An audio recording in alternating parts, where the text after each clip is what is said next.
What's happening, Hardscapers? Today we're going to talk about choosing your paver. Let's get into this.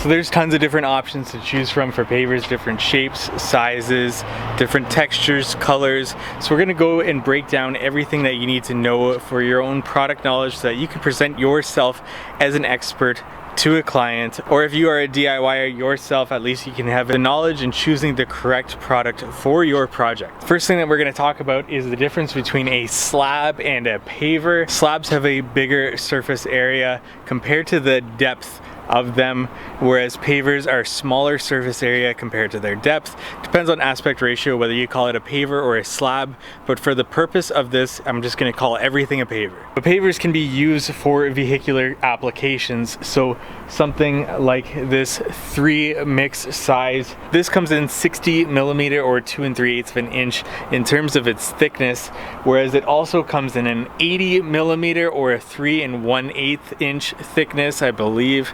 And that is the driveway rating for this.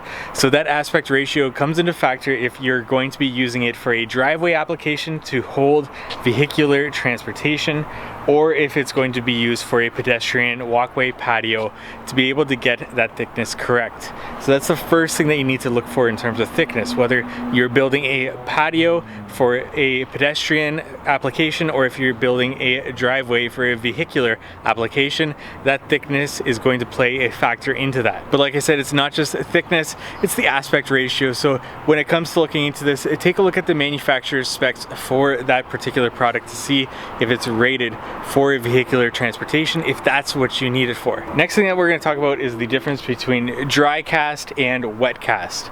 Now, dry cast is a drier mixture of concrete that's vibrated and compressed into a mold, whereas wet cast is a bit more of a slurry mixture poured into a mold, more moisture content, and vibrated down into place. Wet cast tends to be a little bit more smooth, a little bit more finished when compared to dry cast, whereas dry cast, it is a little bit more rough to the touch, and you can see small deposits of that concrete coming through to the surface. But now most manufacturers actually have a smoother mixture for their dry cast products on the surface.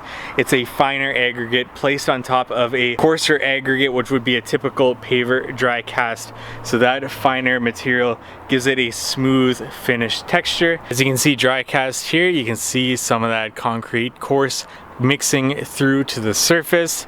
In here you can see the specks coming through to that, whereas this is the finer material on the surface. If you look to the side, you can see that difference there coming through. So we got the coarse aggregate at the bottom with the finer aggregate on the top to give it its smooth texture here. Then we can get into textures, and there's a lot of different textures, shapes, sizes that go with pavers, from the textured rippled appearance all the way down to the smooth appearance. Textured usually lends itself to a more traditional look, whereas a smooth typically lends itself to a more modern look. However, some shapes and sizes differ from that, these being smooth but more of a traditional paver look. And there are differences in textures from one paver to the next, whether it's a rippled or a wave texture to it, and then sometimes those are even mixed in with the same stone. There are other textures on the market, from a grinded down smooth to expose those aggregates,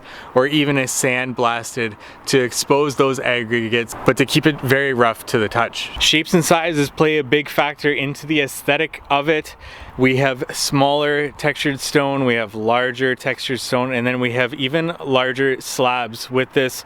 Right now, contemporary modern lends itself to smooth and larger format slabs, whereas more traditional can be medium to even smaller size pieces. And as you can see, you can even get concrete material that mimics the exact look of what natural stone would look like. Obviously a little bit different, a little bit more uniform, and you do get these false joints that are actually very difficult to fill with a jointed compound and allow it to actually solidify in there. And we also get get cobblestone-like concrete products to mimic that same idea. Joint widths are typically built right into the stone with these spacers on the ends of each of these products. The bigger the spacers, the bigger the joint depth, the more jointing material will be required, and if you are going permeable, you do need a specific joint width to be able to allow that water to go through the system. These spacer bars are much smaller, which means the joints are going to be much smaller. This can get all the way down to minimal joint widths with this. And finally, there's a wide variety of color blends to go with any project. Typically, you're not trying to exactly match the house, but contrast it in some way. So there are grays, browns, blacks. And when designing a paver project, typically you will use a lighter color for the field with a complementing darker color contrasting that for the border. And then of course there's always alternatives to concrete paving systems such as natural stone and porcelain, but that's perhaps another video for another day. There are also products that come factory sealed that you can also use to your advantage. This costs a little bit more, but you don't need to seal them after they have been laid. They are already factory sealed, and this can be a major benefit. When it comes to cleaning, if there's ever any stain on a sealed product, it's much easier to clean than if they were not sealed. With all the different shapes, sizes, textures, colors available to you on the market, it can get really overwhelming really quickly. It's the reason why I typically don't leave a catalog with my clients. I go off of my suggestions based on just asking them questions and what they are interested in personally, and then I use my product knowledge to be able to recommend certain products to them and then bring them out to my supplier to be able to see certain products in person and then bring samples out to them if necessary to make a final judgment call. What I've done is I've identified a couple of leading manufacturers that are available in my area based on exceeding certain specifications with their products, as well as the education that they provide the industry with seminars and conferences that they put on during the winter time. These are the manufacturers that I want to support and that I typically stick to in my area when it comes to dealing with a client and choosing the right product that fits for them. A lot of manufacturers actually have similar products when it comes to the most popular products, the most prominent that you see in the market. But in my business, I want to stick with the highest quality possible. That's what I want my brand to be, and those are the manufacturers that I want to stick behind and provide my client with. If you enjoyed this video, if you got information out of it, please give it a like. Comment below any questions that you may have about anything discussed in this. We blew through this really quick, went over a lot of different topics and just the basics in terms of getting into all of this. Leave your questions below, comments, anything more that you would want me to expand upon, and subscribe to this YouTube channel for more hardscaping content. Thank you so much for watching.